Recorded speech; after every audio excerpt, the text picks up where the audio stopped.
Oh, that's what she said. Okay. So we'll start Okay. because we like to start on time. Okay. So, Hi, everybody. hi everybody. My name is Patty Dixon. I work at Rutgers Cooperative Extension of Ocean County. I'm the horticultural consultant.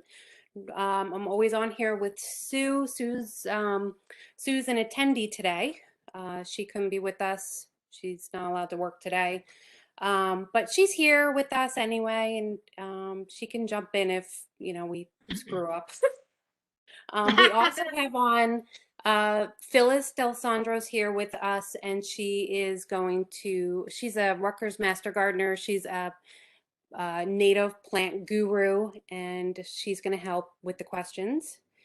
And your speaker tonight is Irene Wannett, and she is a Master Gardener in Ocean County and also in Monmouth County.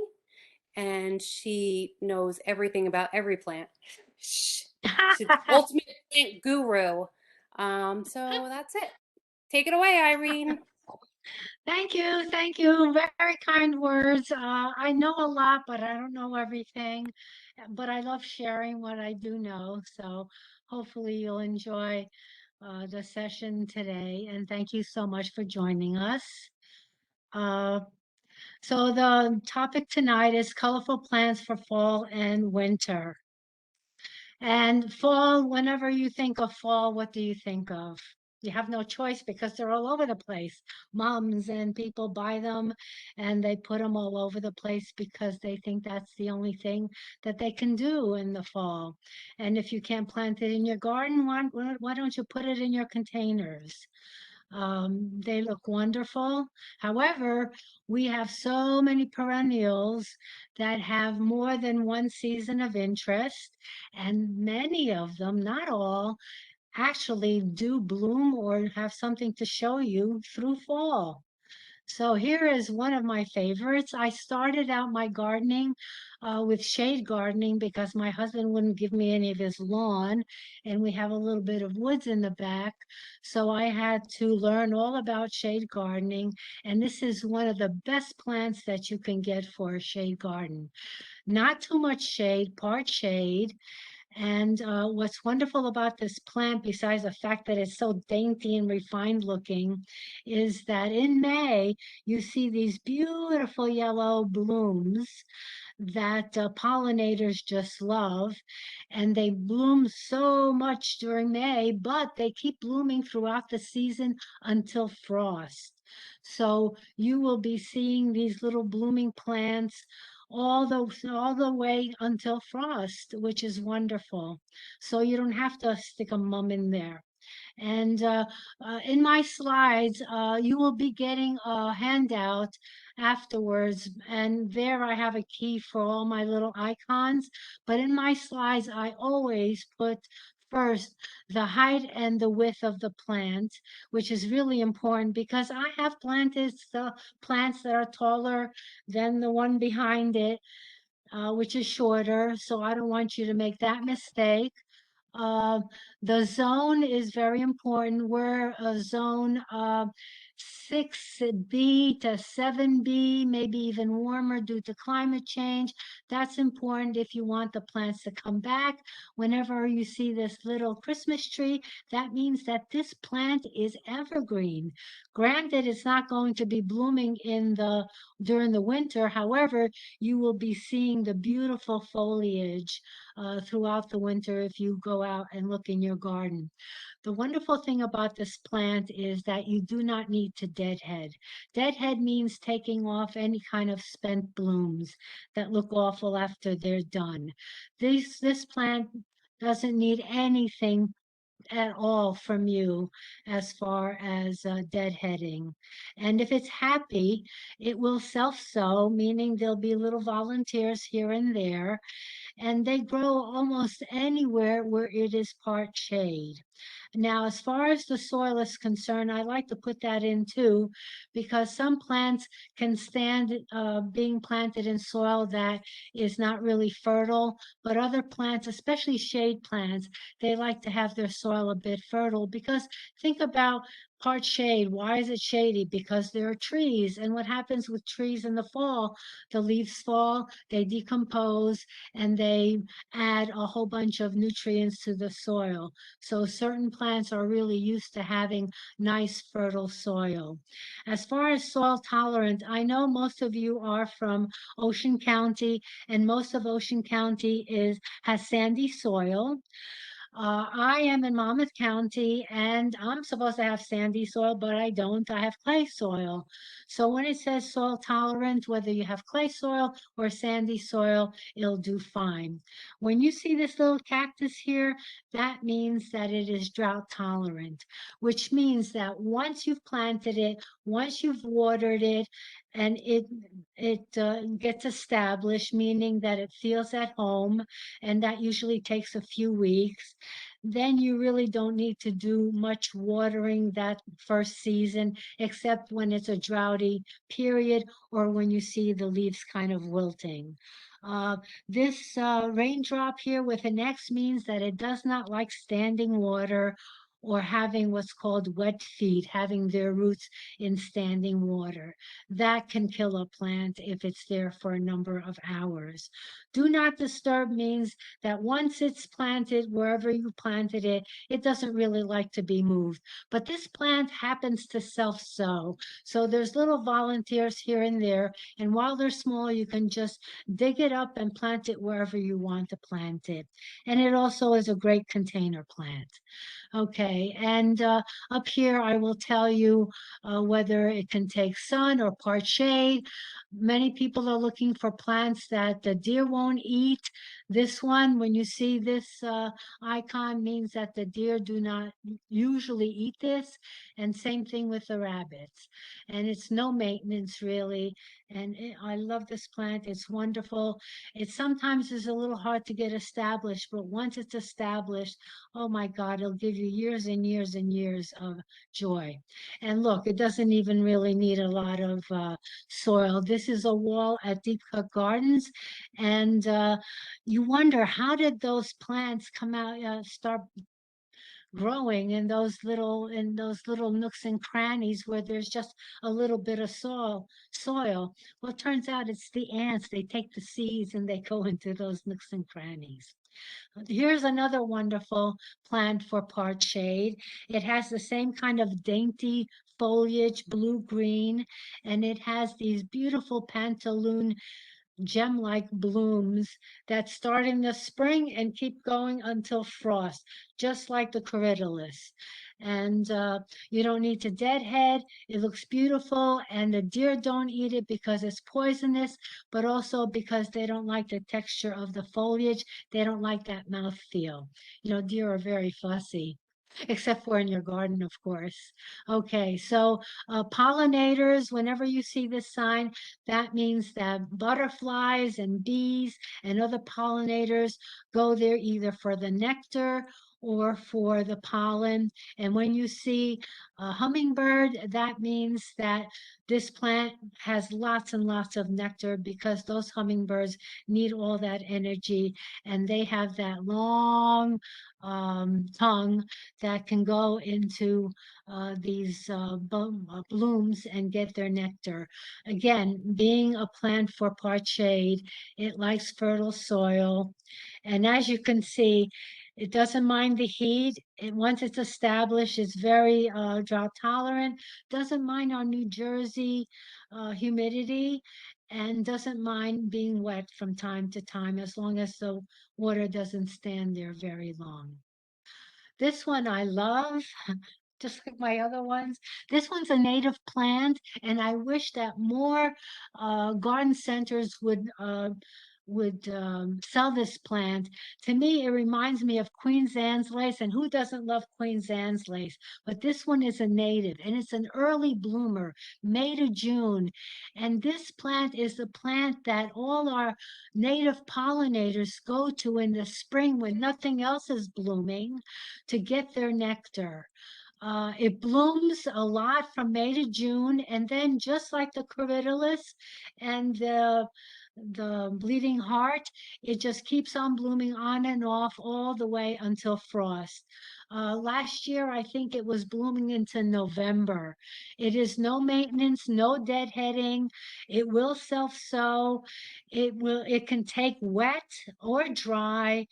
It's really a great plant, easy care, and depending on how much sun it gets, the more sun it gets, the taller it is. And it's a New Jersey native. So please, if you can find it, buy it and put it in your garden. It's a wonderful, wonderful plant. No maintenance. This I've been recommending Calamintha for years because this plant, once it starts blooming in June, it just keeps on going until frost. It's a nice short plant, 12 to 18 inches tall, and it's not always easy to find a plant that you can plant in front of your border. Usually plants are 24 inches tall, a lot of them, or taller, but shorter ones are nice, and especially short ones like this that just keep on blooming. And this, as you can see from the nose, has aromatic foliage that smells like mint, hence the word calamintha. And because it has a nice minty aroma and minty flowers, the deer don't eat it because they don't like any kind of flowers that have any kind or plants that have any kind of aroma. And this is really easy. It can take poor soil, and if it's happy, it will self-sow, and you'll have them around your garden. You can yank them out if you don't want them. Again, a good amount of heat, drought tolerant, and can take our humidity. The only thing it cannot stand is standing water. Oh, and by the way, it was finally perennial of the year for 2021. This one, Roseanne geranium, when I first bought it in, I think, 2007, I bought it around Mother's Day. This is in my garden. This is one plant. It can spread 36 inches. It doesn't flop on your neighbors. It wends its way around, and it just keeps on blooming with this beautiful blue bloom from June until frost. And once it's established, it's very drought tolerant and doesn't really need fertile soil. It'll do very well. I put the do not disturb sign here because I bought a few of them and I didn't like where I placed one of them and I moved it to another place. And for whatever reason, it wasn't very happy and didn't do very well and did not come back. So find the place where you want it, full sun or just a little bit of shade. And the deer aren't supposed to eat it because geraniums, hardy geraniums have that aroma, but they will eat the blooms. You know, like you like those little baby zucchinis, they like baby blooms because they're nice, juicy, and tender. And it was Perennial of the Year 2008. And when a plant is chosen Perennial of the Year, that means it's a terrific plant because there are a lot of people in the business, in the industry that vote for that plant. And it gets chosen because of many attributes, one of them being ease of growing it. This plant is not as popular as I would like, even though in Europe they use it a lot. Firetale, oh my God, it just bloomed for me July to frost. Didn't have to deadhead with these beautiful blooms. The leaves have a little bit of coloring. No deadheading needed again. Um, um, can take a lot of different conditions, but but Persicaria, which is smartweed or knotweed, uh, it can cause a rash on some people. The blossoms are 6 inches tall and they just keep on going all season long. Here it is in another garden, just how wonderful that is. There are other Persicarias and I'm going to show you one, but this one in the fall, it's so nice to have other colors than those usual, fall colors of yellow, orange, burnt orange. Um, this is Nepeta Katmand.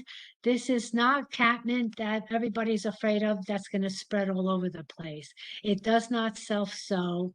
It is, even though the name is Walker's Low, it's a misnomer. It was found in England at a castle called Walker's Low. But as you can see, it grows 24 to 36 inches tall and wide with these wonderful flowers that hummingbirds and pollinators just love. And they bloom for a very long time. And once they start looking peaked, you can just grab the whole bunch of spent stalks and just give it a nice haircut. And in about 2 weeks or so, you'll start getting new blooms. So this can keep going until frost. And again, it was chosen as perennial of the year because it's so wonderful. And deer don't eat it because again, it's mint scented. Oh, and those of you who live by the shore, not all plants can tolerate having salt either blown on their plant from the shore, from the beach, or sand that accumulates in the sandy soil. However, this plant can tolerate those kinds of conditions very well. So for those of you who live by the beach, look for this wind and this salt spray and know that that plant will do very well in your garden. This plant is Verbena on a stick, which is another name. It's called Brazilian Verbena, even though I think it comes from Peru. Also, if you see all these butterflies, this is a butterfly magnet. And this keeps blooming from June until frost, no deadheading needed, and just keeps on going. It's one of those see-through plants. And the stalks, as you can see, the stems are very thin, the leaves are very thin, and it does self-sow, and it grows beautifully in any garden. It's like a baby's breath in the garden because you can see right through it, and it gives it nice coloring. And if you're into butterflies, you're going to love this soil, this plant. And what's wonderful about this plant, besides the fact that it's soil tolerant, it tolerates poor soils. So if you have soil, sandy soil that doesn't have any kind of fertility in it, this is the plant for you. Does well in containers also. The only thing it can't stand is wet feet. Another plant that's wonderful that once it starts blooming goes from July to frost. This is Russian sage, Perovskia. Again, another winner, perennial of the year because it's so easy to plant. Now, usually Russian sage grows 36 to 48 inches tall, but there are other varieties, some of them bluer, some of them branching out even more, that do very well.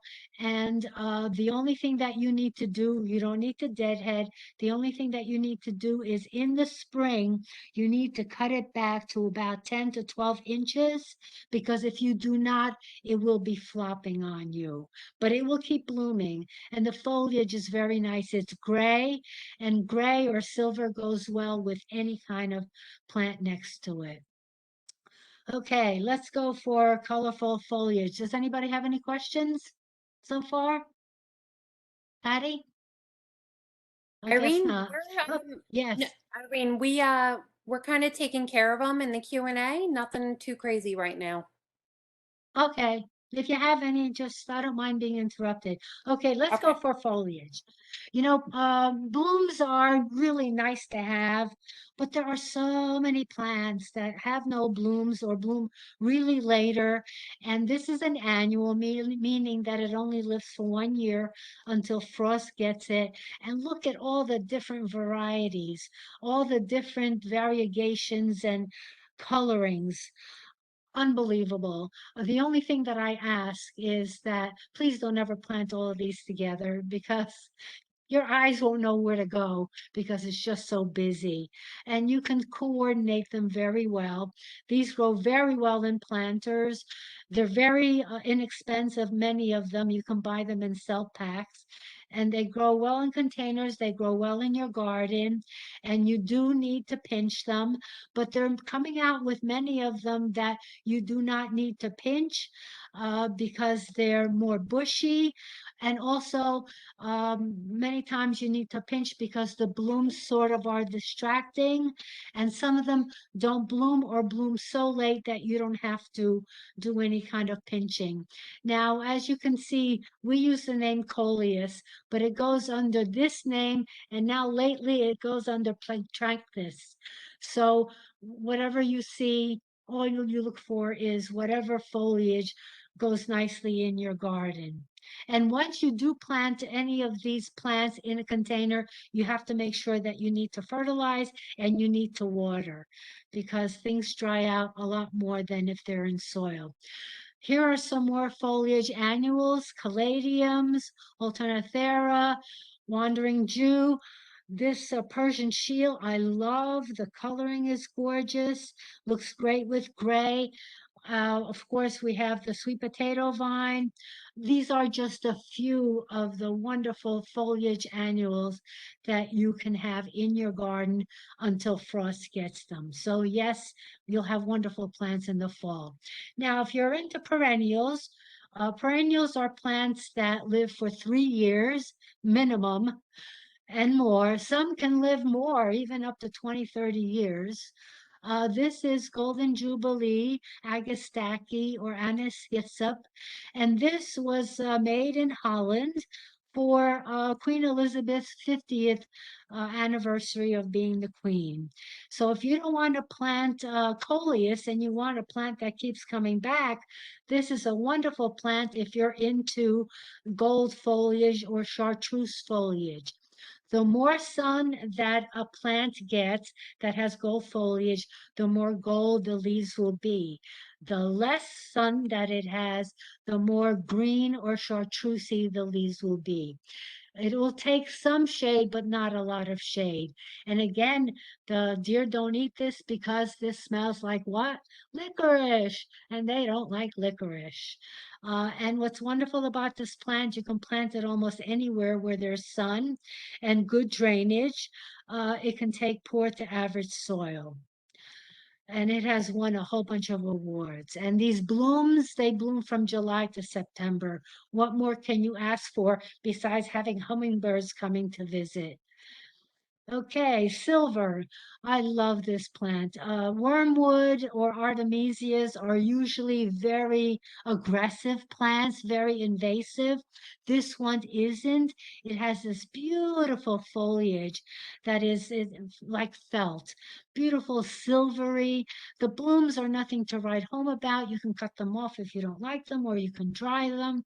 But look how beautiful that foliage is. Very long lived, loves poor soil. Most plants, just like that, the Russian sage, most plants that have silver or gray foliage don't mind living in poor soil or average soil. They absolutely do not like, however, living and being planted in rich soil. They tend to go lanky and just, they're not very happy. Too rich for them. Let's see. And sandy soil, they just, and any gray plant does not like to sit in any kind of water for any length of time. Oh, and I forgot to mention, when you see this little scissor here, that means that it makes a great cut flower, not just a great cut flower, but even the foliage, if you're into making flower arrangements or just putting them in a vase or a vase. This is another Persicaria that to me is just beautiful. And this is another one of those plants that the more sun it gets, the more purple and silver you will see. The more shade it gets, the more green, as you can see here. And this doesn't bloom with these little blooms until July or August. And they're really not that, I mean, they're cute and all that, but they're not that big. It's the foliage that looks beautiful. And it likes average to fertile soil, sand, or clay. Uh, who doesn't love Japanese painted fern? This plant you can't kill. It can grow anywhere, in shady areas, sunny areas, and if it's really happy, it will even self-sow. It doesn't have a flower, but who needs a flower? You have these beautiful coloring. You have a burgundy, uh, a stem, and then you have this reddish here in the beginning of the fronds, and then the silver. And if you can, plant it next to a plant that has dark foliage because it makes it really stand out. And this plant is so hardy, zone 3, that means it can live up in Canada, even probably some parts of Alaska. If you can plant and you like containers, plant this in a container and it will come back every year. So that's one less plant that you will need to put in your container. It's a wonderful plant. I think everybody should plant it. It really goes great and is no maintenance at all. Have you ever seen a plant that has so many beautiful colors? You see this blue-green in the center here, and then the cream on the edge of the leaves, and you see this reddish, orangey, pinky. That's what happens when new leaves start coming in the spring. It's evergreen down south, but it's not evergreen here yet, unless we have more climate change.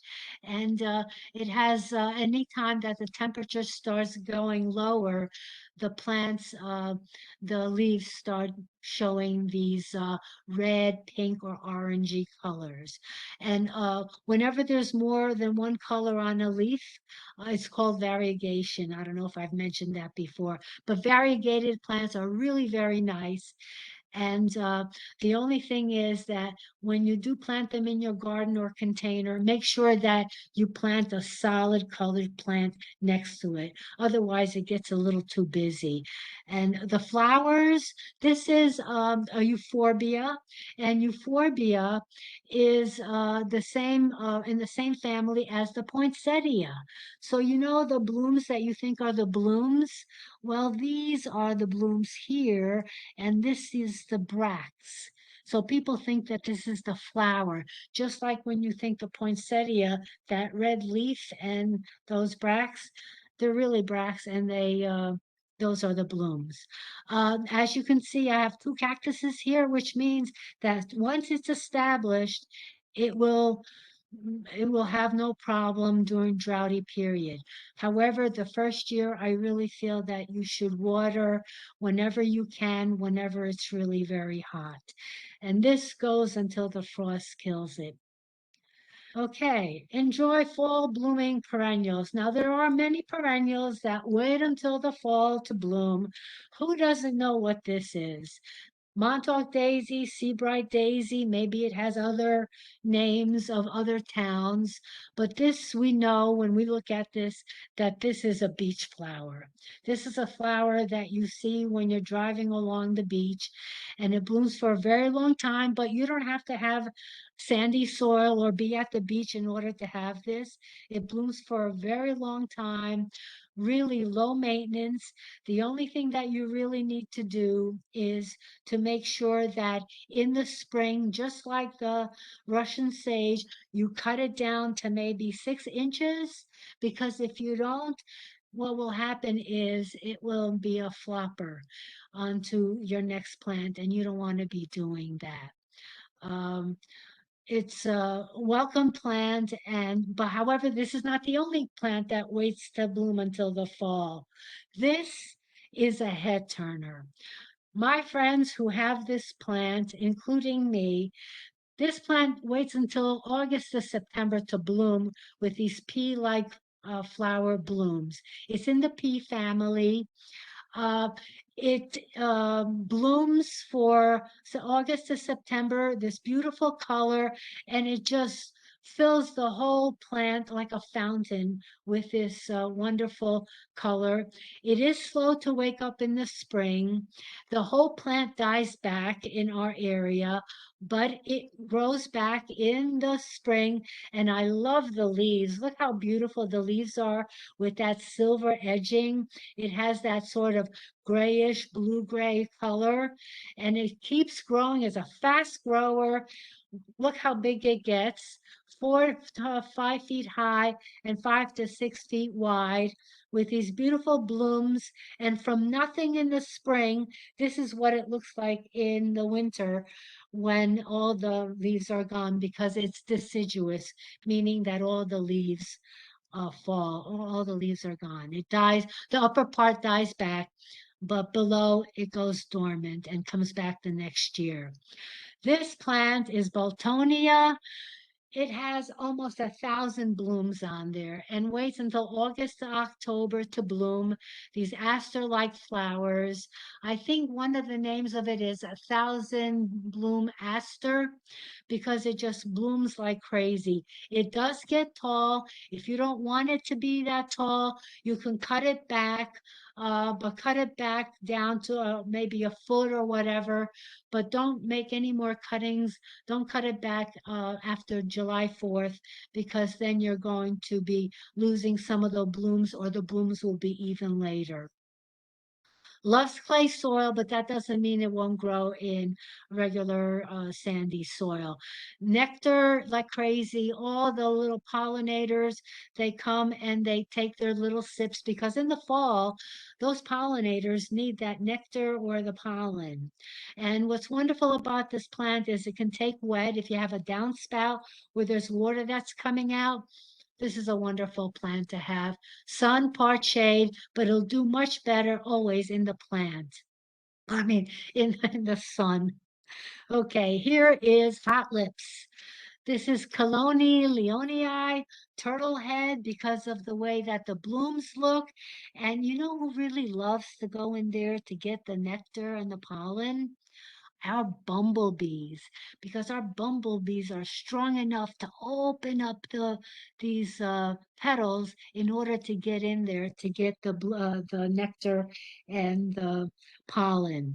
What's wonderful about this plant is, again, it blooms August to October, and it blooms for a very long time. If you look here, you'll see all of these nodes. Wherever you see the leaves, there's always some new buds coming out, and it blooms for a very long time. And it can take wet, but it doesn't have, a plant that takes wet doesn't mean that it can't grow in your garden. Unfortunately, my deer have eaten them, so I cannot grow them.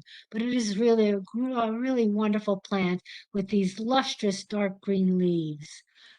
Who doesn't love blue or purple? Especially in the fall, because you'll have all these rust colors. Isn't blue a welcome color to see?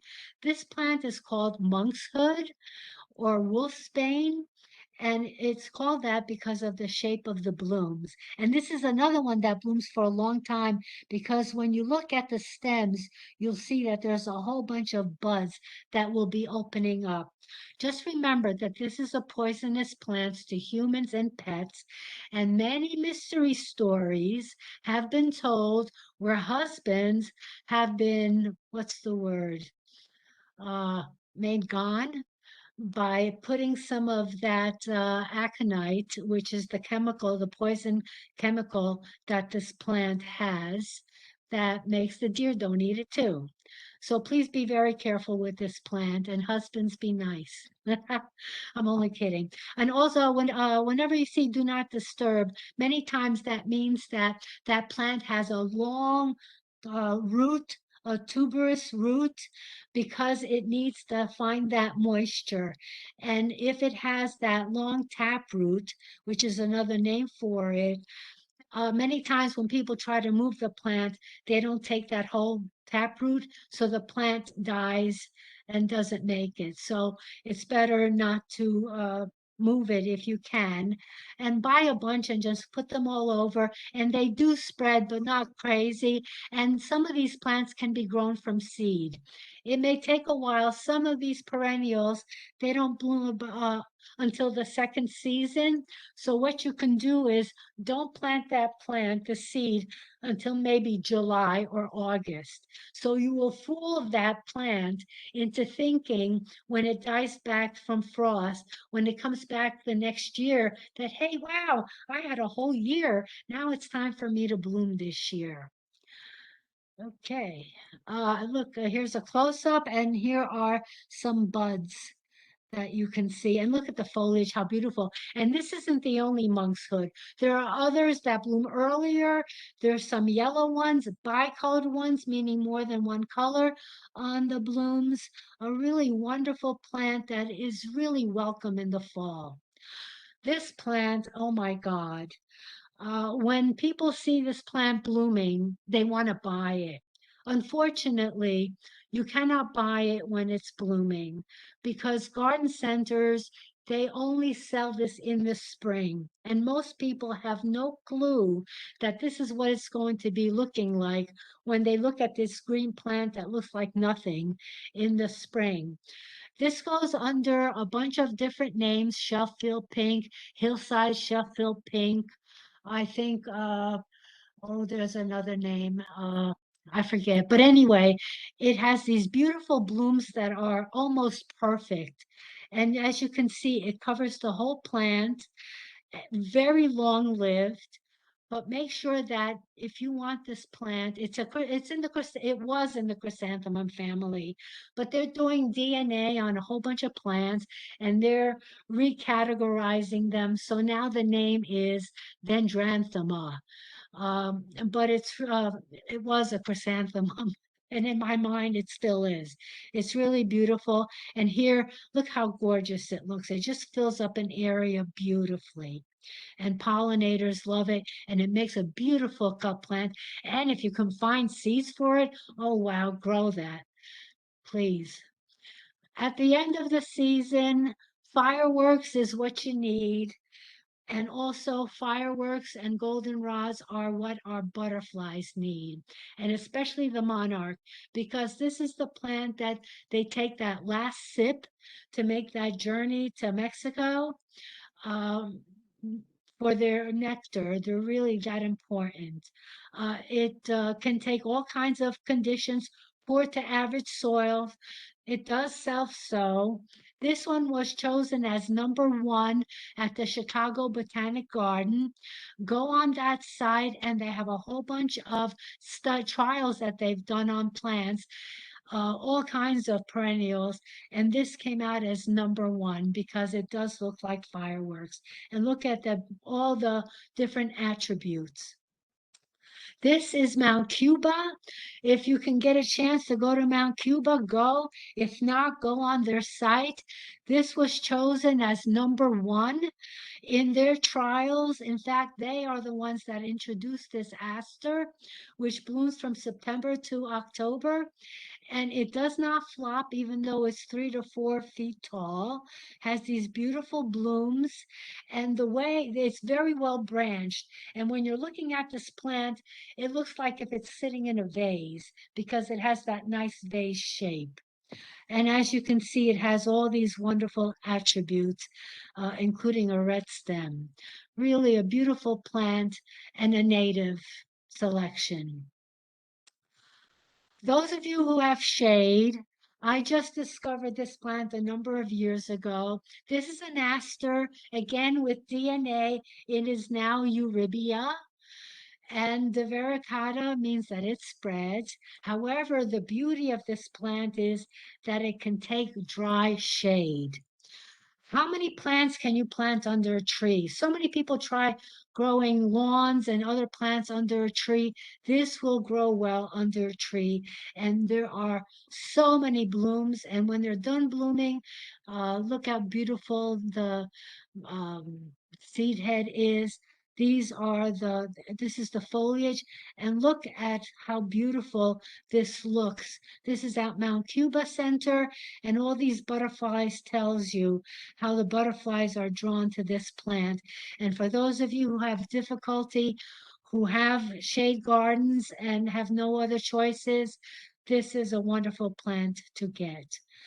It may self-sow, it may be a little aggressive, but you can always yank it out or find new friends to share with. Any questions? Okay, we're going into evergreen perennials now.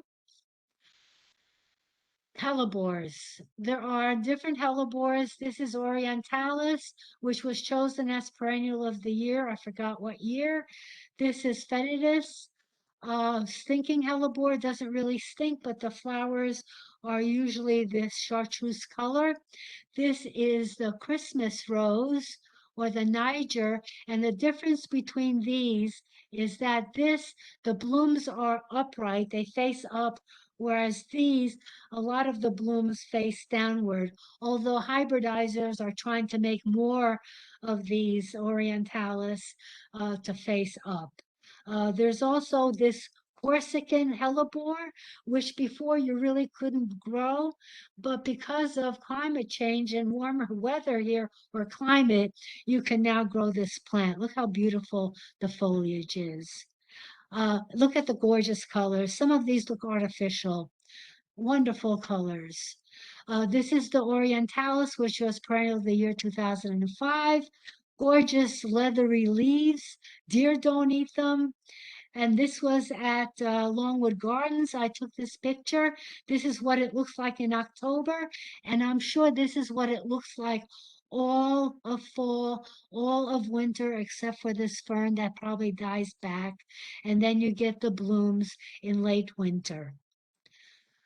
Another plant that's evergreen is our good old coral bells. And coral bells, they have proliferated in the different colorings and variegations that they have. And many are now, when they first started making all these beautiful colorings, many of them did not come back. Now they actually do come back. They're more careful. The blooms used to be red. A lot of them are white and small, but they're bringing back the reddish little coral bells that the hummingbirds and pollinators love. And this looks great all season long, including the fall. This is Citronelle. This comes from France. The more sun it gets, the more gold it has. And the deer don't eat this plant because if you touch the leaf, it's a hairy leaf. And the underside of these leaves is silver, and these are the white blooms, which, as you can see, the hummingbirds love. And it can take everything, including our New Jersey humidity, which is tough on a lot of plants because one of its parents is Velosa, which comes from the south. And we know down south we have lots of humidity. And again, Mount Cuba did a study on them, a trial, and this is one of the top 5 of the best, easiest to take care of coral bells. Another evergreen is Burgunia, named after a guy named Bergen. This is Bressingham ruby, and the common name for this is pig squeak because the leaves are thick and glaucous, and if you rub them against each other, it makes the sounds of a little piggy squeaking. But you're not going to do that, are you? Anyway, it has these beautiful blooms in the spring, sometimes in the fall, but the beauty comes not during the summer where the leaves are this nice green color, but when it starts getting colder. Look at the gorgeous colorings of the leaves. And I just remind you of the blooms here as they're turning darker and darker. And look how it looks like. This is in late winter with snowdrops. Look how gorgeous those leaves are. And granted, sometimes the winters are a bit rough and the leaves do look a little tattered. So you just cut off the ones that don't look great. And then in the spring, these leaves are going to go back to their green color. This is winter glot, which means winter glow. Again, it has these wonderful leaves and these beautiful blooms that may also come back in the fall. But look what it looks like when it starts getting cold. How gorgeous is that? Stonecrop or sedum, this one is evergreen and it's called blue spruce. Why? Because it looks like that wonderful evergreen blue spruce. This is what the blooms look like. This is a close-up. What's wonderful about this plant is the coloring as it starts getting cooler. it starts getting this purplish blush. And look how gorgeous that looks. And that's what it looks like all winter long. To me, that's gorgeous. There's another one that's evergreen, and it has this wonderful gold color. And also, as it gets cooler, it has this orangey color, and this is what it looks like during the winter months. And basically, it's no maintenance. And pollinators love it with these blooms here. And look at everything that it doesn't really need anything except it doesn't like standing water or shade. It needs sun. Hens and chicks, they come, there are hundreds of them, if not more, probably 1,000. They come from the size of a dime to the size of a grapefruit. They have these wonderful colorings, bicolors, variegated colors, uh, and they are evergreen. They only ask for full sun and drainage, good drainage. They cannot tolerate standing in water, hence the three cactuses here. They love poor to average soil, and they live the mother, the hen, is the one in the center. And what happens is that when she blooms, she dies, and all her little chicks end up being the hens for the next year. So you'll always have them, and you just yank out the one that gave her life to have those little chicks and that beautiful bloom. And they're so wonderful. They really do not need any water. This is the one plant that you can plant and forget to water. And this is on my patio during the winter. This is snow. If you do not have room for a garden or just can do container gardens, do a nice container that you can look out your kitchen window or whatever window you have and just look at it during the winter and see beautiful colorings that will give you joy, and you don't have to go out there deadhead or do anything. Just enjoy. Sedges, they're in the grass family, but they're really sedges. They're not grasses. Many of them come from New Zealand. Don't you just feel like going and just petting it? It has these thin leaves. This is what it looks like in the winter. This is in my garden in March. That means this is what it looked like all winter long. So it's evergreen. It can take wet and dry everything, including part shade and sun. Gorgeous plant. This, when I first brought this plant home, this is my garden.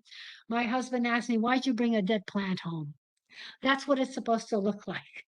It's gorgeous. It's wonderful. It looks like that the whole year long.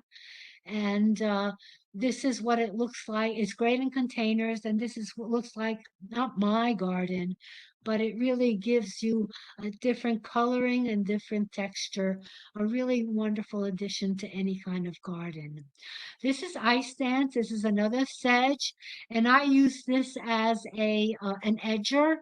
I have it edging my driveway, and I don't have a sidewalk, so this edges my garden that goes up to the street.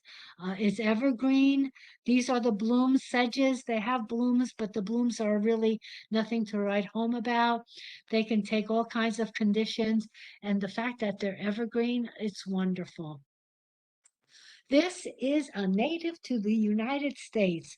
Yes, it's New Mexico and Texas, but it is evergreen here in New Jersey. This I took in Long Island, believe it or not, during in the fall. Uh, it's beautiful. You want to pet it. It moves with any kind of a breeze. And if it's happy, it will self-sow. Very no maintenance, easy to take care of plant. This is what it looks like in the winter. Can you believe this plant that looks so fragile can tolerate all that snow on it?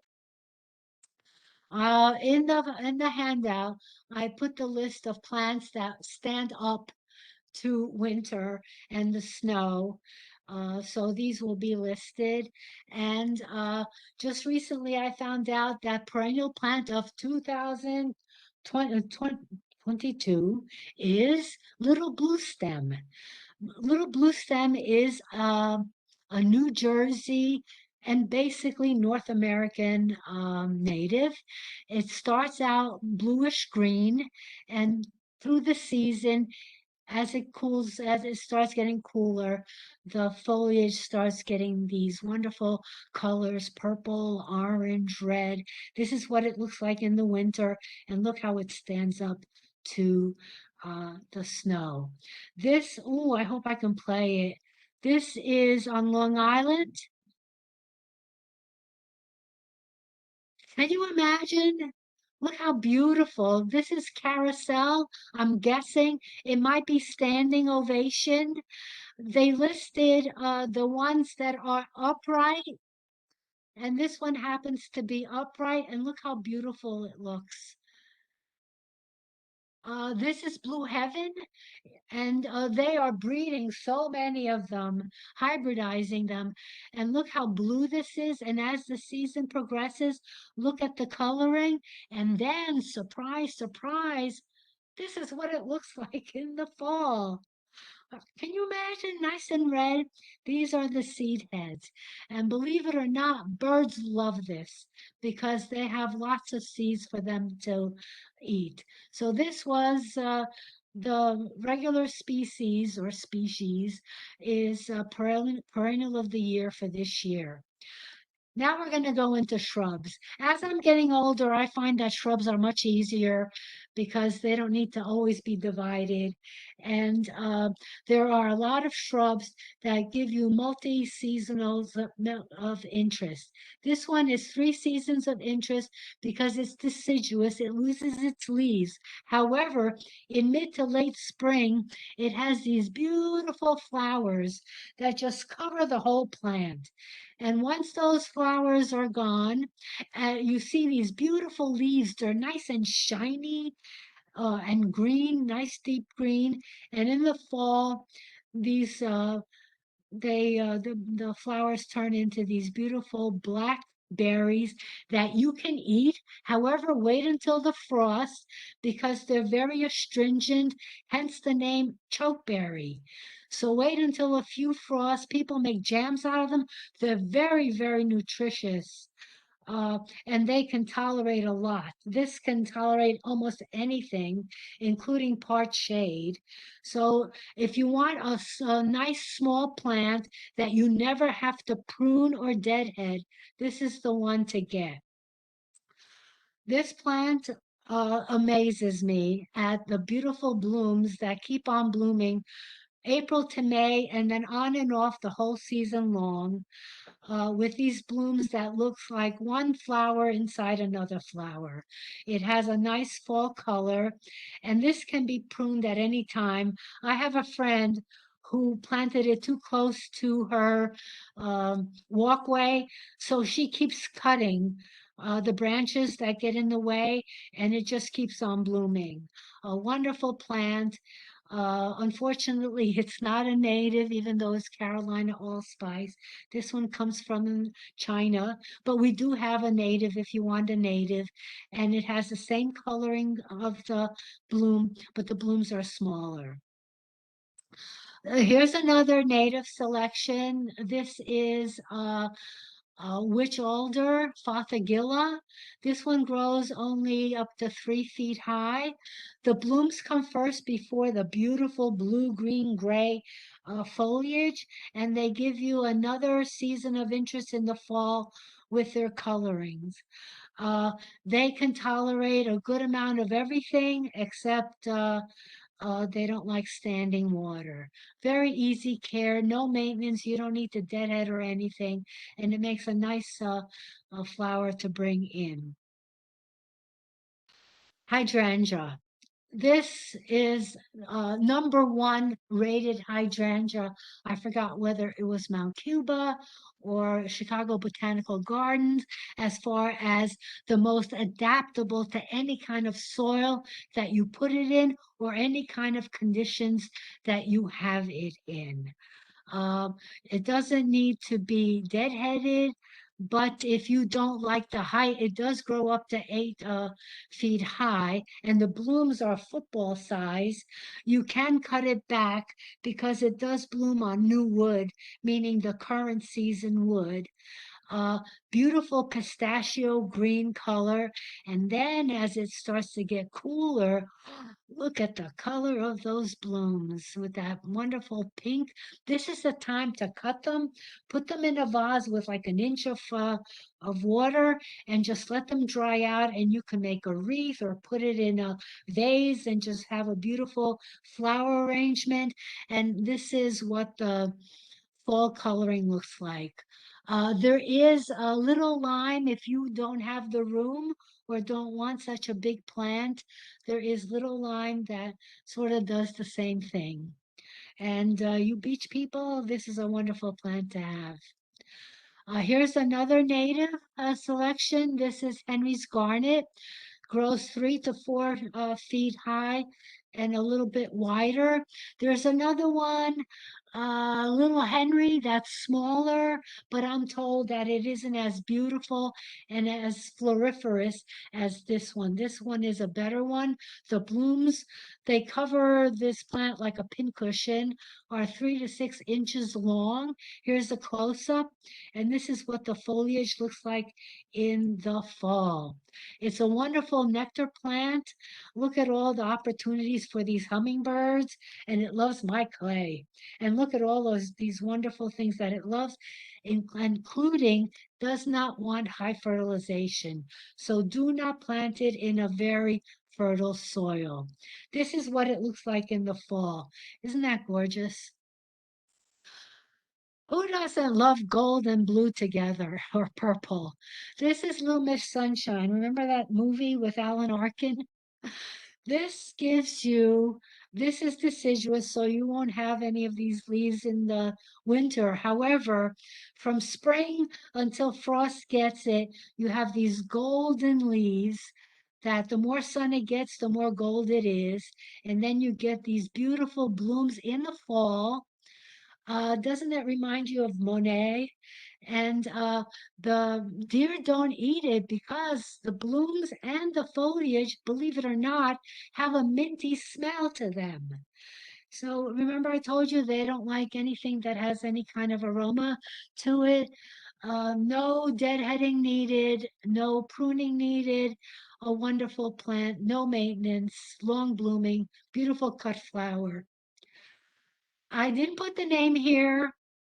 Those of you from Ocean County, this looks so nondescript, doesn't it?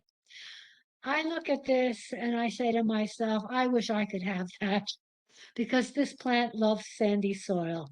Not too happy with clay soil. This is a close-up of a plant. Some of you know exactly what this plant is, and I will tell you that it has these wonderful blooms in the spring. Now, some of you may recognize what those blooms look like, what they come from, but I'm still not going to tell you what this New Jersey native is. There it is. It's our New Jersey native blueberry. And the wonderful thing about this is it grows in the woods, which means not only can it take sun, but it can take shade. Not only that, it can take any kind of competition from the roots of the trees. So it can take really dry conditions. What's really outstanding, if you, besides the fact that you get these berries before the birds do, is this is what the name is this is what it looks like in the fall. Oh my God, you go down Route 18, you go down the Parkway going south, go down Route 70, and just look to your right or left, and you'll see this beautiful foliage. And I just am so envious. I wish I had that.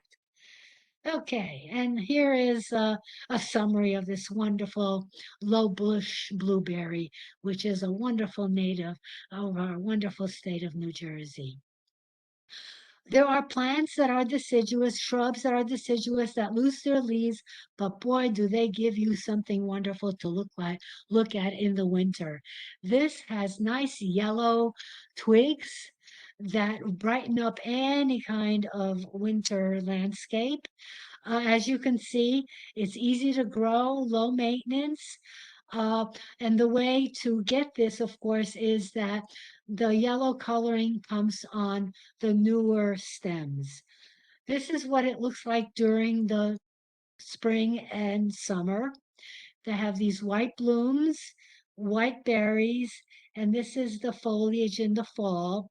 But once that foliage is gone, you have the beautiful wonderful stems to look at. And I put spring finally because you can see that the leaves are coming out.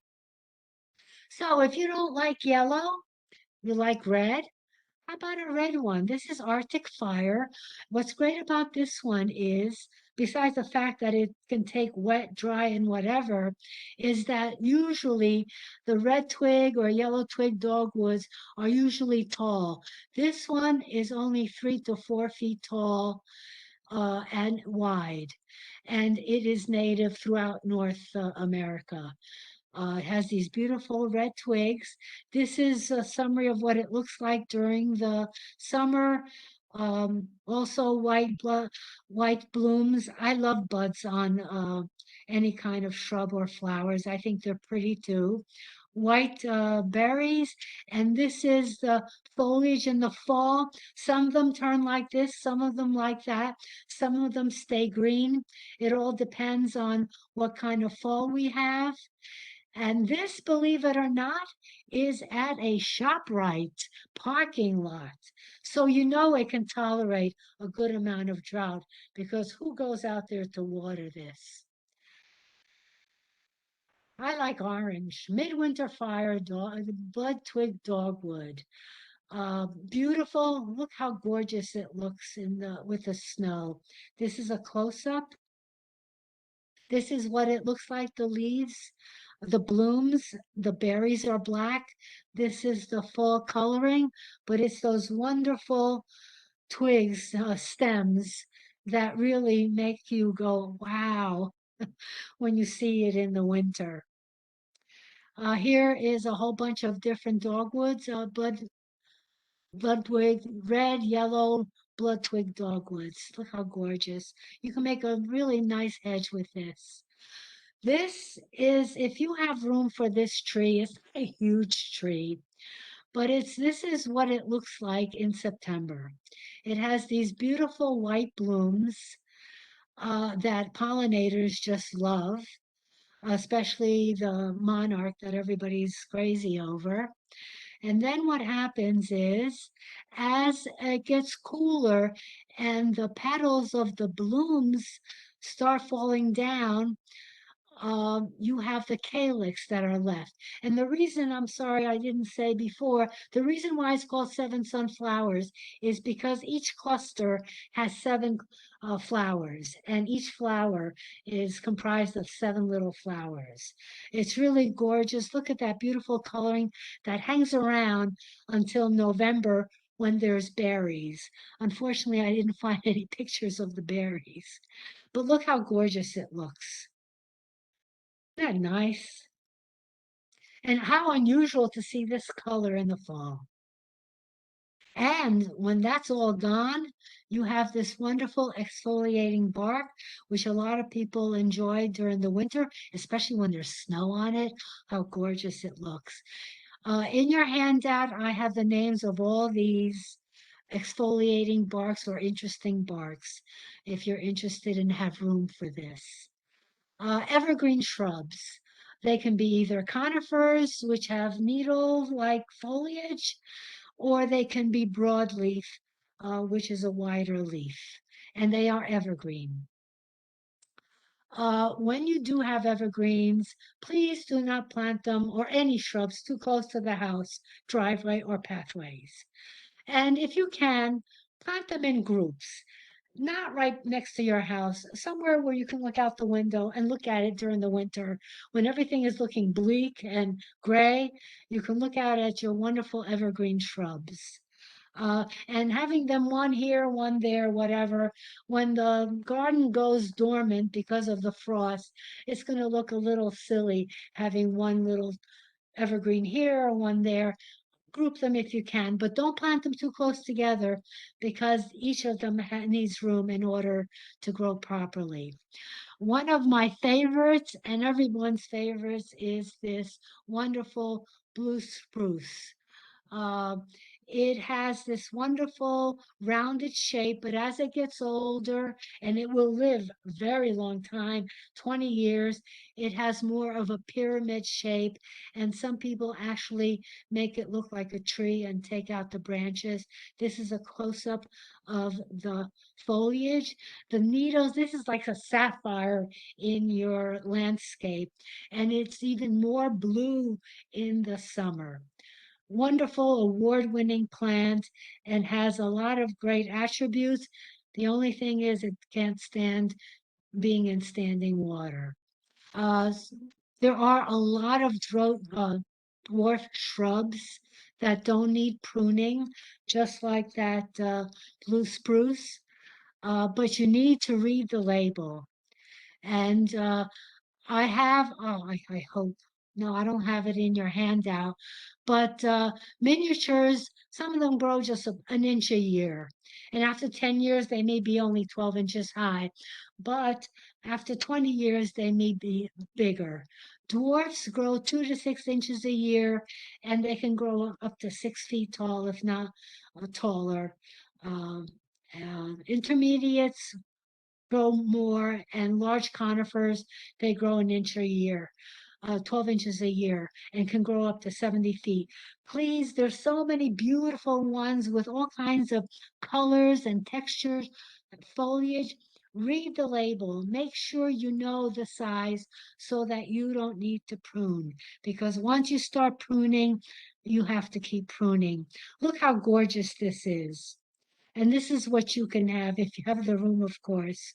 But read the labels to make sure that you don't have plants growing into other plants. This one is a surefire tiny one, grows 12 to 24 inches. It takes more than 10 years for it to grow 24 inches. What's nice is it starts out gold and then the new growth is reddish. And when it starts getting colder or cooler, it makes it even more red, hence the name Fire Chief. Really an easy plant to grow, and it is very tolerant of our winters. When I have North American native selection instead of USA, that means that this plant can be found in Canada because that's part of North America, our wonderful neighbors, the Canadians. Okay, this plant is heavenly bamboo, but this is not the regular one that you see that has the berries and the flowers. This one has no blooms, so it will not self-sow. This is what it looks like. This is broadleaf, and it looks very delicate, like bamboo, but it is evergreen. When you first buy it or in the spring, it looks like basil. It's that kind of coloring.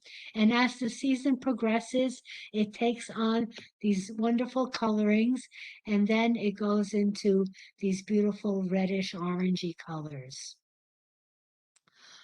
I have this plant and I've ignored it for years. Once a shrub is established, you really don't need to do anything. Um, you don't have to divide it or anything. The only thing that you really need to do is if it snows and it's one of those wet, heavy snows, you need to go out there and very gently take that snow off because it can break some of those branches. This is an evergreen. It's not a holly. It's a false holly, osmanthus. The name Goshiki means 5 colors.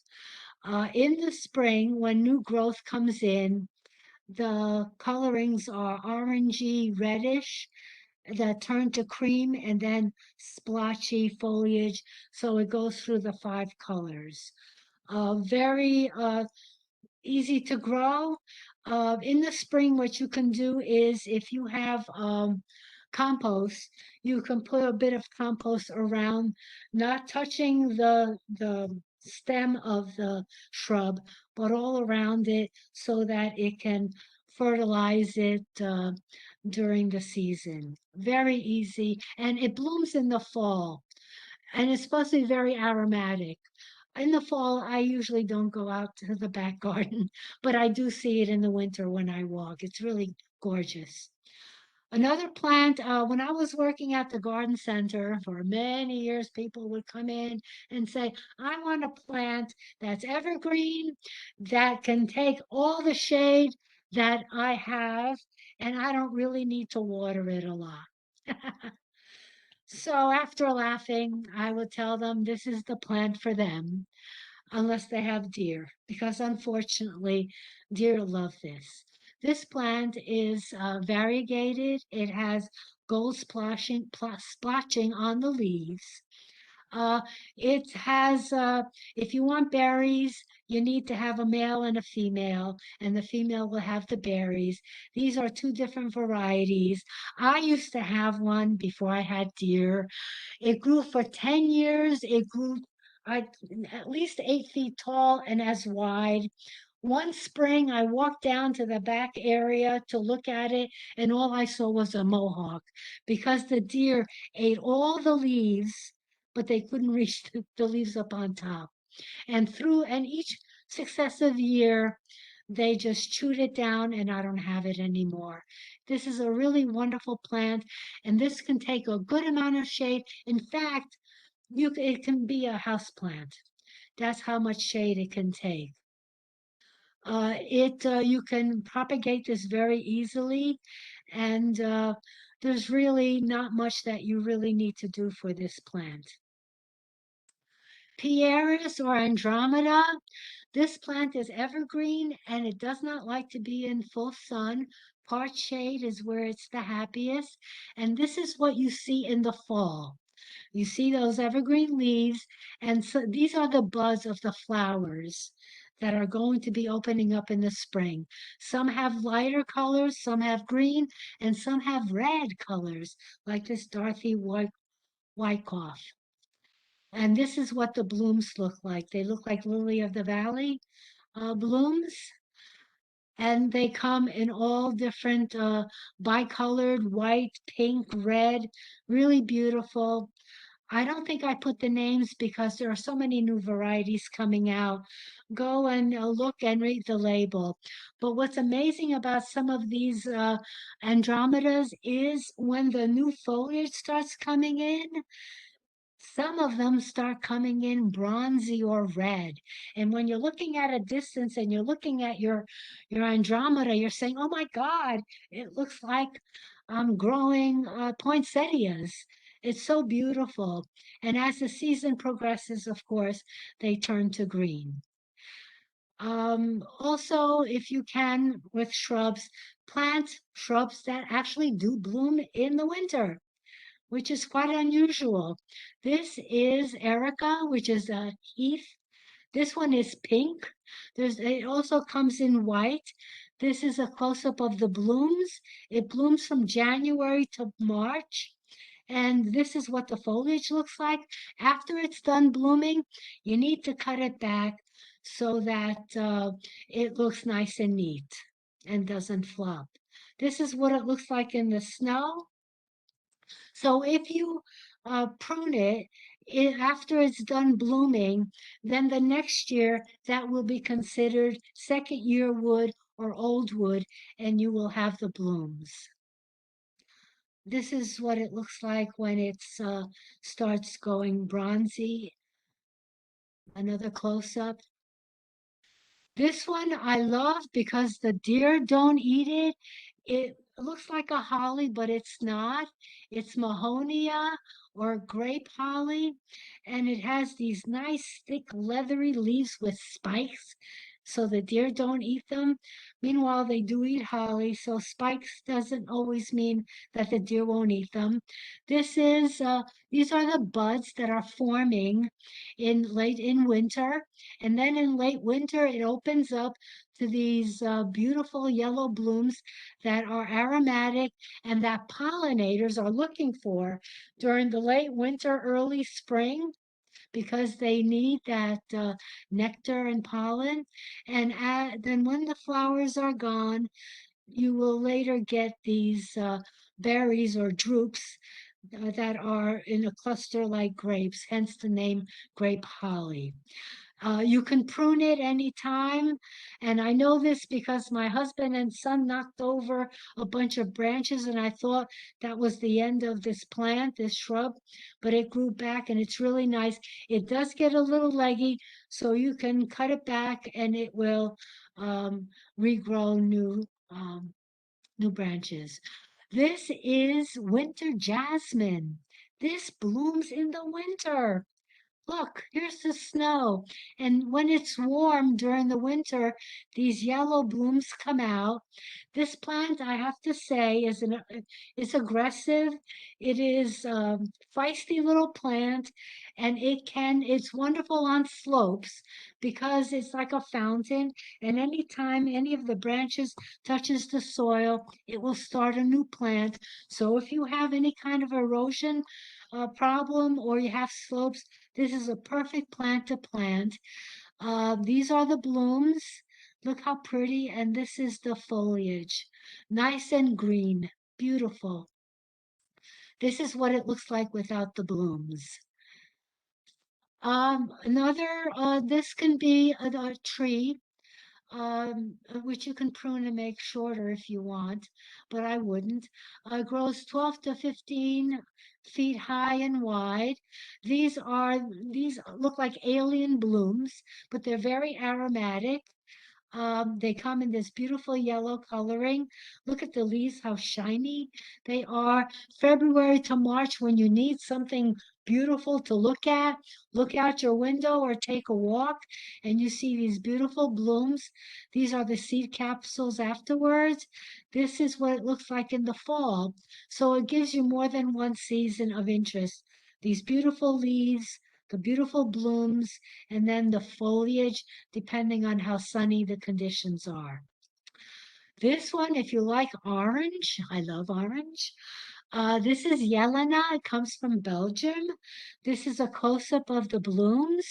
Here, look, are the blooms also. And here is what the fall foliage looks like. And it has these odd-looking seed capsules. I guess you have to expect that with the odd-looking flowers. If anyone has been to Highline, they have many low-maintenance plants. And this is one of the plants, one of the trees that they have there. So if you go there in the fall or during the winter, you might just see it either in its fall regalia or with its wonderful winter blooms. And if you're into red, Diane is the one to get. It's the nicest red out of the bunch. Also aromatic, and this is what the fall coloring looks like. Also beautiful colors. And here is a landscape I found online with more than one variety, and it does have that vase shape. And you can see they're not really huge trees. But you also have to be careful with the snow with this because I lost a few branches from heavy, wet snow. All right, winter berries. Who doesn't love winter berries? Hollies. Hollies need female plants need males in order to have those berries. They don't need to be planted that close together. There are so many hollies that are evergreen or deciduous all over the world. Um, I'm not going to talk about them because the deer eat them, and I wouldn't know which one to pick because there are so many of them.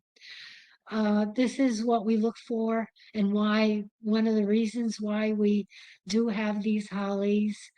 Another plant that I recommend when these people come to me and say, I want something evergreen that looks beautiful and that can take a good amount of shade, Skimmia is the plant for you. Skimmia, just like holly, they need a male in order for the female to have the berries. This is what they have.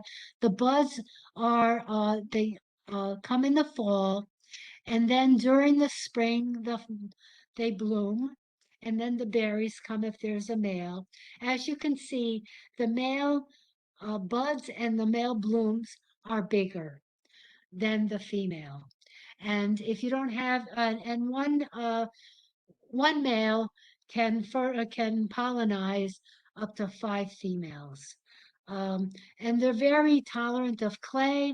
They don't like standing water, and they can tolerate any kind of competition from tree roots, just like the Cuba does, and just like the Mahonia does. So these are the 3 plants that I always recommend when people are looking for shrubs for shade. And again, you need to read the label, and it needs to say what it is. This is the skimmias come in small leaf or larger leaf. Larger leaves grow to 5 feet tall. This is a male pollinizer in my garden, in my landscape, and this is a job well done for a female in my garden, in my landscape in August. And this is what it looks like in the winter. Here's a close-up, and this is in a very shady area. And I don't do anything, honestly. I never water, I never fertilize. I have clay soil. However, what I do is there are a lot of oaks and other trees, and I let the leaves fall and I just leave them. So through the years, they decompose and they do fertilize. So I really don't need to do anything. And if you can let your leaves fall and stay wherever they are without killing whatever's underneath, please do that, because you're giving yourself less work and you're giving your plants bonus nutrients. This is a skimmia, which is a clone. It's called rubella. It can be used as a male pollinizer. This is what it looks like in the winter, the whole winter long. How gorgeous is that? And this is what it looks like when it's blooming. And here's the shrub blooming in the spring. Winterberry holly. This is deciduous. The leaves fall. Uh, People, they plant them because they want these berries. Again, you need to have a male. One male can do 5 to 10 females. And sometimes what they do with the hollies, they plant them when they sell them, they plant a male and a female together just to make sure. Because there's really not an easy way to tell a male from a female when you're looking at a plant. Um, they're very easy care. Winter hollyberries are New Jersey natives, and they do grow anywhere from 3 to 15 feet high. Uh, and birds love them, including all these other white-tailed deer and other varmints. Uh, Now, when you do buy your your ilex, yes, I just want to interrupt for two yes, seconds and tell you it's 10 minutes to 8 or a little. okay, I think I'm done, almost done. Okay, just Okay, wanted to so let you know. anyway, thank you, thank you, thank you. Okay, so when you need to read the label. When you buy your female, if you want berries, you need to make sure that you buy a plant that says male. And you need to see which one you need to get, because there are early season, mid season, and late season, and late season bloomers. And the males and the females have to be blooming at the same time. So the for Jim Dandy, he's good for Red Sprite as his female, to make sure that she has berries. This is Berry Poppins. If you don't have the room and you want to have a nice cutie, only grows 3 to 4 feet high and wide. Berry Poppins is a female, so you need the pollinizer's magic. Now, who do you think is the pollinizer for this wonderful little Berry Poppins? Why, it's Mr. Poppins. He is the pollinizer and he makes her very happy, hence all the berries. And he's also an ideal pollinizer for berry heavy and berry nice. Okay, so I'm done with all the plants except for please don't let your flower pots sit empty this winter. If you, well, it's already too late, but if you can, buy your pansies in the fall. They will overwinter, and during any warm periods during the winter, they will bloom for you. And then in the spring, they will bloom for you again until the heat of the summer makes them get all leggy and yucky because they cannot take the heat. They hate the summer heat.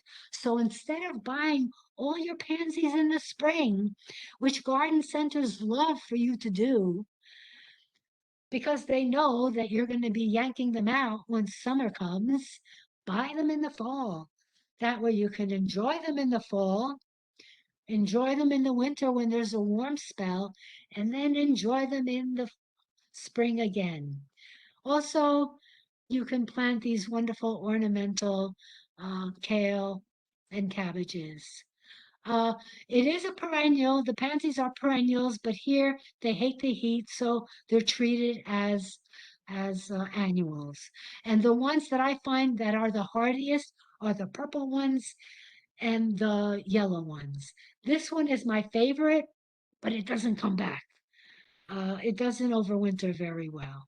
But look at all the different colorings. Really wonderful.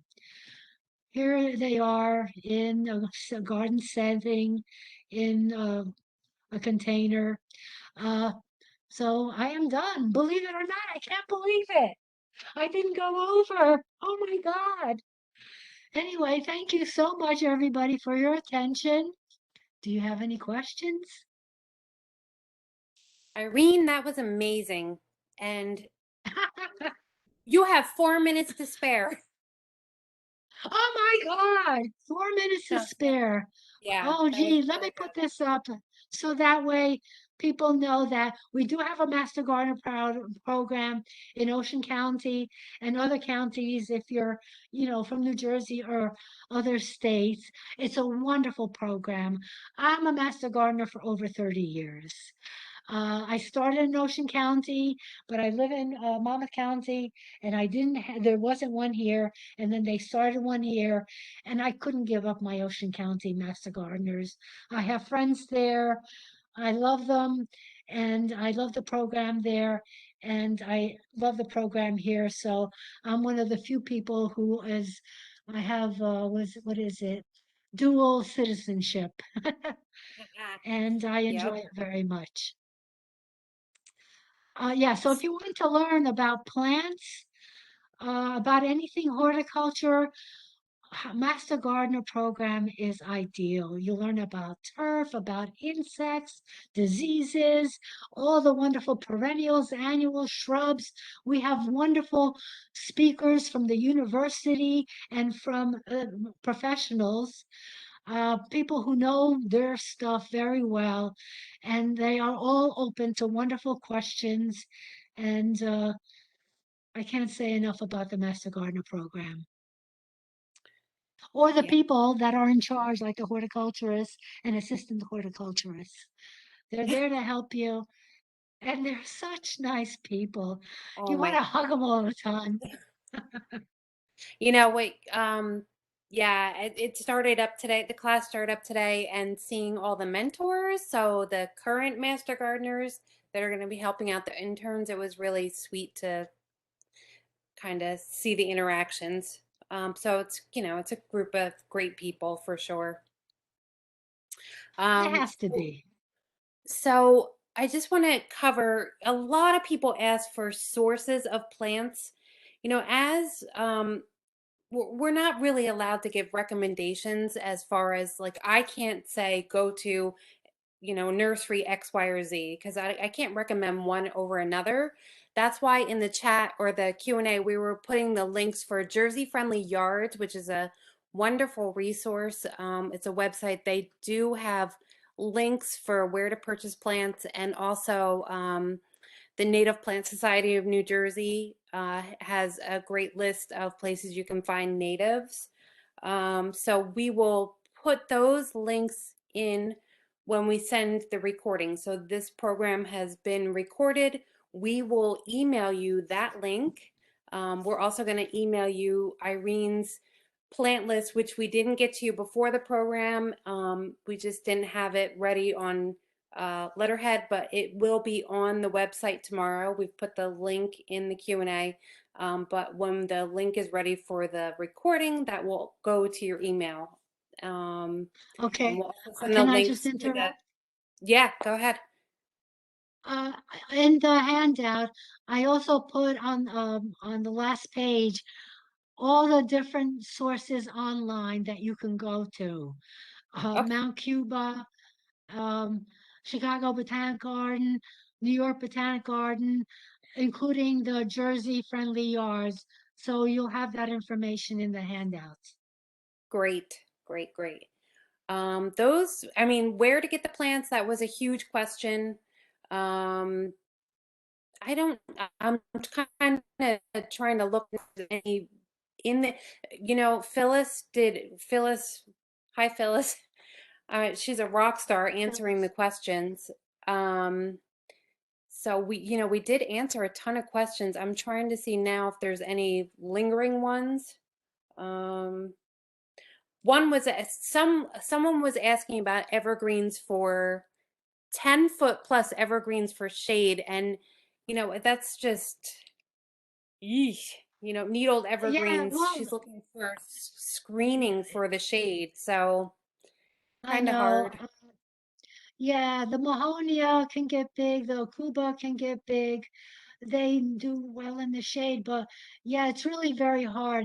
If she has part shade and not full shade, uh, there are Andromedas that grow 10 feet tall Yeah. and taller. There are Yep. also rhododendrons, Yep. but then the deer like them too. And also, I've always had problems with mountain laurel because they can Yeah. take shade also. Yeah. They kind of get fungus Yeah, y. yeah, That's a and word. deer aren't supposed to like them. Yeah. Oh, someone wrote cryptomeria. I feel like that's really kind of a full sun sort of plant.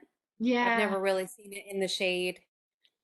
I mean, a lot of the evergreens, they will grow in shade, but they'll thin out over time. So she was specifically absolutely. asking for screening.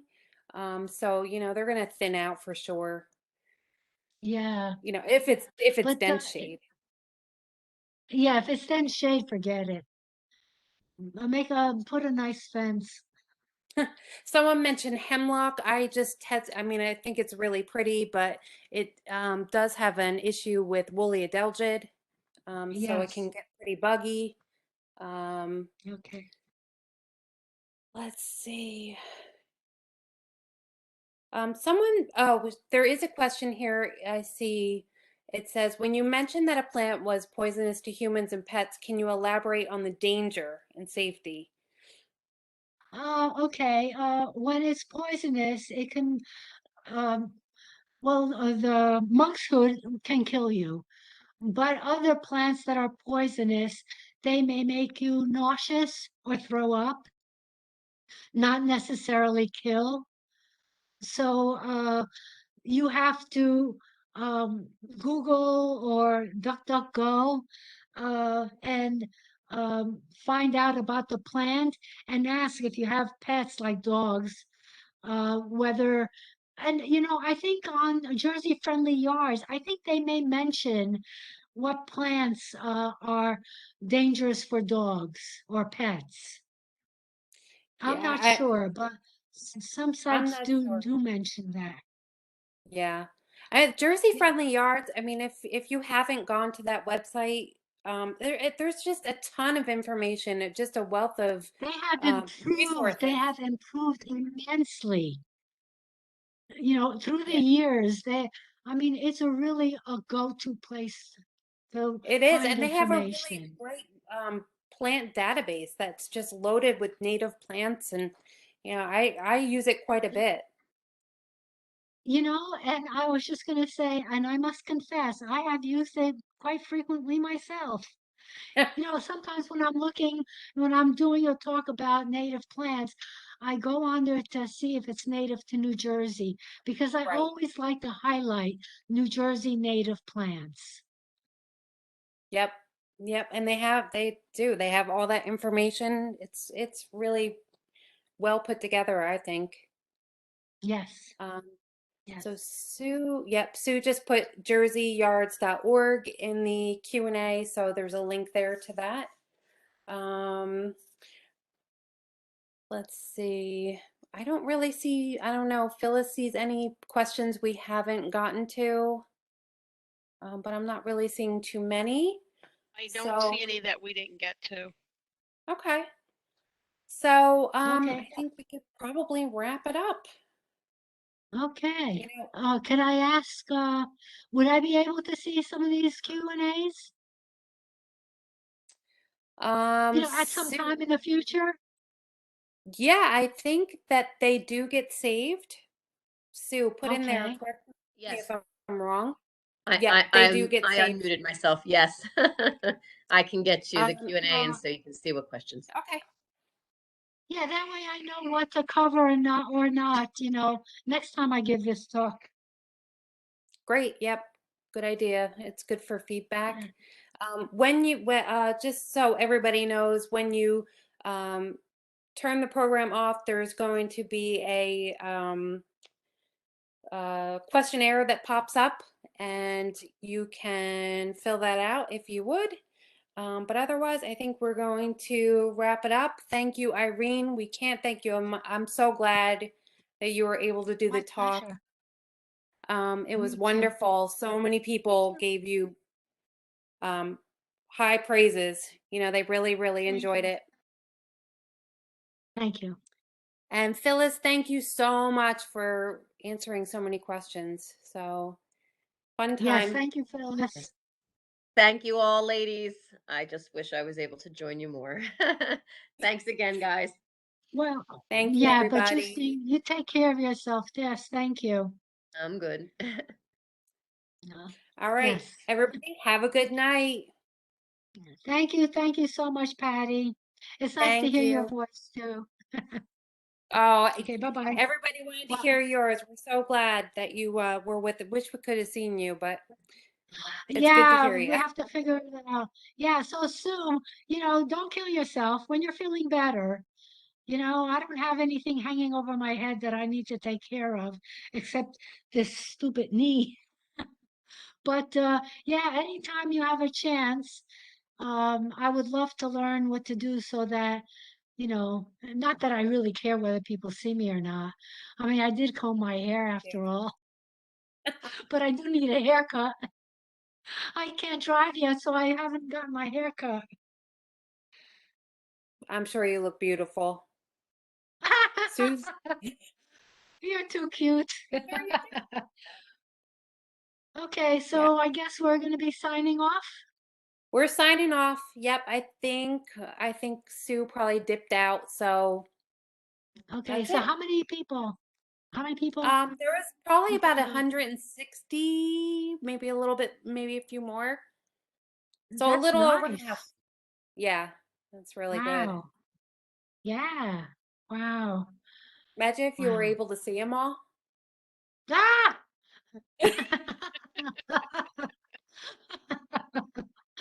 Oh, you're fun. Just so sad that you're so far away from me. And now we have COVID.